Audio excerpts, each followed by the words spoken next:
Have you ever come across those who fulfill their 5 daily prayers?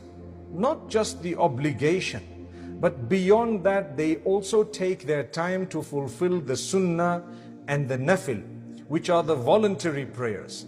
And beyond that they are very charitable.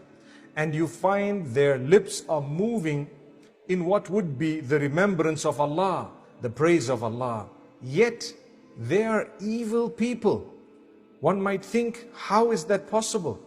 Their mouths, when it comes to fellow worshippers, are full of deception, full of bad words, vulgar words. Yet these people, they have the Quran opened early in the morning.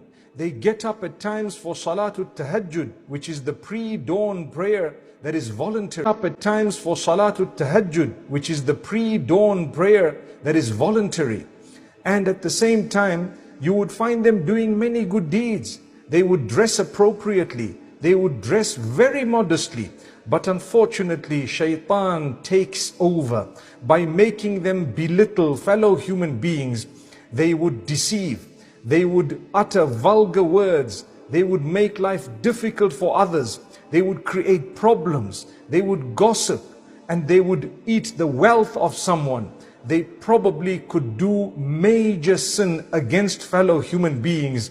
The Prophet ﷺ speaks about them. In fact, Allah subhanahu wa ta'ala warns us about those who think they're doing good deeds, but they have wasted their deeds. So this is a warning. Not everyone who appears to be pious is actually pious. Some people who appear to be pious are actually evil people. They have the most skeletons in the closet, and at times the way they treat others already proves that that piety is not going to benefit them in any way. This is why the Prophet ﷺ once asked his companions, "Atadruna manil muflis?" Do you know who is the bankrupt person? They said, yeah, it's a person who doesn't have the dirham, the dinar. They don't have money, they don't have wealth, they don't have the gold and the silver. He says, that's not who I'm referring to. He says, a bankrupt person is he who will come on the day of judgment with a lot of good deeds, a lot of salah, a lot of zakah, the recitation of the Quran, which they did every day, the beautiful dress which they were dressing with, whatever else it may have been. But when they come on the day of judgment,